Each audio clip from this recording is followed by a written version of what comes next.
Welcome back to Glenagos Park. IAME Cadet is next, of course, and it's Johnny Edgar, the O-plate, alongside Joseph Taylor, with Marlowe and Koika on row 2, Thompson and Patterson, Bunce and Van Napton, and then Dylan Hodgkin and Tyler Reid on row 5. Keep an eye on Lorcan Hannafin from P11 on the grid, Max Dodds in P18 as well, Clayton Ravenscroft from P21, and Bray Keneally from P25 alongside Alicia Goundry. That'll be an interesting fight through the field. We wait for the lights and away we go. Bit of a creepy getaway from Johnny. I'm not sure he's going to be able to hold that lead into the first corner. Joseph Taylor's very close to him as they head through the first corner. Couple of drivers taking to the grass on the way through. We're on board with Dexter Patterson, and he has leaped up into third position. So Taylor gets the best start. Johnny Edgar is in second position, and Patterson is right up to third. What a start. Joseph Taylor, cracking start from the young man who's again this year showing improving performances throughout the season so far, and he leads this one as he goes up the hill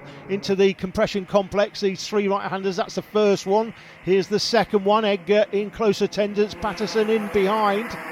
We'll be hoping for something good this weekend. Dexter Patterson not had the best weekend so far. He'll be hoping to win this and recover some points. Up to P4 as well is Owen Marlowe as they complete the end of the first lap, and Patterson get very close to the back of Johnny Edgar. Look at these three, they've managed to stretch out the gap, and I think Marlowe's actually been edged down to sixth position there through the first corner. He's lost a couple of places in one move, so Marlowe is now on the fight back. We're on board with Patterson. This is how close the racing is, and IAME Cadet up front into the right-hander, tight apex, and down the hill. This is where you can get an opportunity to make a move. Is Edgar just going to sit behind Taylor? The answer is yes at the moment. He's not going to make that banzai move through the double apex left-hander, up the hill once again towards the treble right, in through one, in through two, and in through the third, and still Patterson just hanging on to that advantage. Marlowe has managed to tuck himself neatly into sixth position with one of the other Fusion boys in there as well. I think that's Harry Thompson sitting in fourth position, and it's three wide, I think, very nearly into the final turn. Thompson hanging on to that fourth position. Very close work in the midfield as everybody just about getting through, no problem. Back on board with Patterson, millimetres in it. Johnny Edgar riding the O plate. The O stands for British Open Champion. He's been the British Open Champion in this class for 3 years consecutively. He's the only driver in history in the sport to do that. Very successful driver, Johnny Edgar. I had him down as the champion for last year when I saw him turn up at PF International when he was 3 years of age, way back when.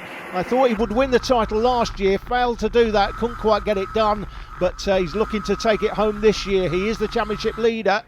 Here comes Patterson into the final turn. He gets on the inside line, and Edgar goes a little bit wide as a result. So Patterson makes the move, but now he's lost. Look how much ground has he lost to Joseph Taylor. Sadly, we've lost Leonardo Panayiotou. Out of the race he goes, the number 16. That is a disappointment. He was one of the chargers hoping to make his way further up through the field. Harry Thompson started P5 in this race. He's now battling away in P4 in front of the 77 of Klas Koika, and he is desperately trying to make his move. Thompson on the inside of Edgar, and Koika's going to go through with him as well. The Fusion boys are mixing it up big style, and down to fifth position goes Johnny Edgar. So Klas Koika gets himself back where he started, basically. P4 he started, P4 he sits on the back of Harry Thompson. Best performance we've seen from Klas since we've seen him in the Super 1 Championship.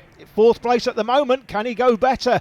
Great shots from the drone camera. It really does give you a great overall perspective. You can see the distance that the leading pair have on the chasing three, and that includes Johnny Edgar now. That's Joseph Taylor, the current leader.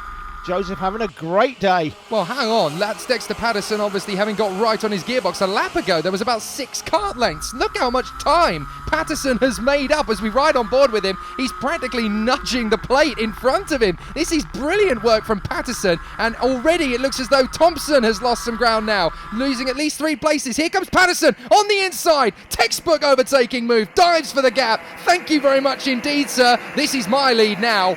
This looks like Dexter Patterson's race here. Taylor will have it all on to take him off that leading spot at the moment, but still plenty of time to go. Who's up through the third place? Is that Edgar? Well, that's Matthew Hunt out of the race, but I think you're right. I think Edgar has managed to fight his way back into P3 once again. It's such a competitive field at Fusion Motorsport. This team is so good at producing strong championship racers now, and there's a huge catalogue. Thompson actually down to 5th place now, as up to 4th position. That is the 58 of Finley Bunce. So Bunce has brought himself into P4, sat behind the British Open champion. Mightily impressed with Dexter Patterson though. Either Taylor must have made a mistake, or Patterson has driven out of his skin to get back on the tail of him, get into the lead, and he's handling all that pressure. Look at this in the midfield as well. Everybody seeking an opportunity to go through. That's a brave move from the 66 of Reggie Dewey, trying to find the smallest possible margin to get through, and he is not afraid to take on all comers. Brilliant stuff. Reggie Dewey, leading privateer in this one. He's had a particularly good season this year, Reggie, so far, but he'll be hoping for better as the season goes on. I think Reggie is definitely, well, he's a potential podium hunter, isn't he, this season, Reggie Dewey? He's a potential 2016 IAME Cadet champion as well, isn't he? He's definitely got the right ingredients to work that craft forward, and he's learning so rapidly. He's got plenty of ingredients to get the job done next season, provided he's got all the budget and tools and everything sorted out for next season. Great battling in the lower end of the top 6 as well. Several drivers trying to take on this move as Dewey hangs it out in front of the 50. That is Dylan Hodgkin. He is holding station in front of at the moment. Another rookie in the 2015 season. Meanwhile, out in front, Patterson desperately trying to pull away from Joseph Taylor and managing to little by little as Dewey makes another great move. Another move by Dewey there. Another driver that's really impressed me this season, Jake, is Finley Bunce. He's sitting in 4th place currently. They'll be hoping to work with Johnny Edgar to get back to the lead, and I think they are. Closing the leaders here, but Finley Bunce, one of those drivers, there he is, 4th place, the AIM Motorsport driver. He is a driver that has really impressed me this season. Again, it's always great to see the kids get better and better and start competing at the front end, and Finley Bunce is one of those drivers this year that you look at him and you think, well, in the next few years he could be a potential Super 1 champion. Absolutely. No doubt about it. Absolutely. Well, you could consider Fusion Motorsport to be the Red Bull Racing, don't you, of national karting at cadet level, but AIM have suddenly turned a corner, and they are now really starting to throw their weight into the championship battle time and time again, and it's great to see somebody else really challenging the Fusion Motorsport guard. And AIM in 2015, they've done an absolutely cracking job. Let's not forget Dexter Patterson, of course, leading the charge for AIM this particular weekend. Here's Reggie Dewey once again taking on Klaus Koika now. He is having a great race as he closes up on the man who started P4 in this one. Look at the gap from the top 4 back to Klaus Koika in 5th position. Reggie Dewey there in 6th. He is having a cracking race, but the leading 4 have definitely got away. 2 drivers for AIM, 2 drivers for Fusion. What a battle this is going to be. And look at this. This is going to be a 4-way battle sometime soon. They've come from a mile back. Edgar has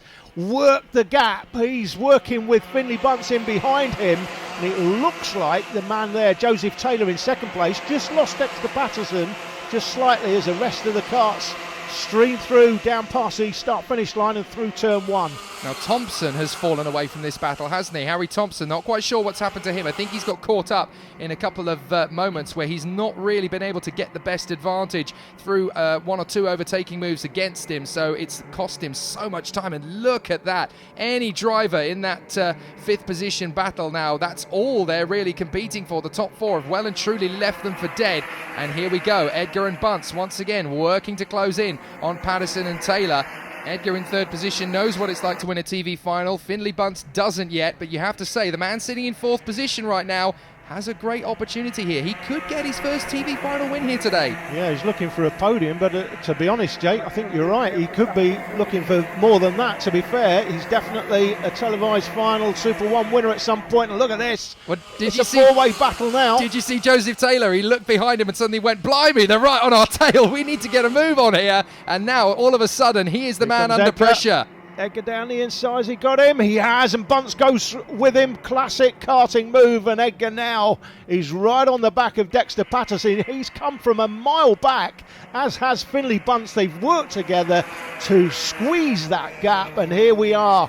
4 karts in the train, any one of these 4 can win it. Finley Bunce on the podium at the moment, but he's hoping, like you said earlier, Jake, to take his first Super 1 win here.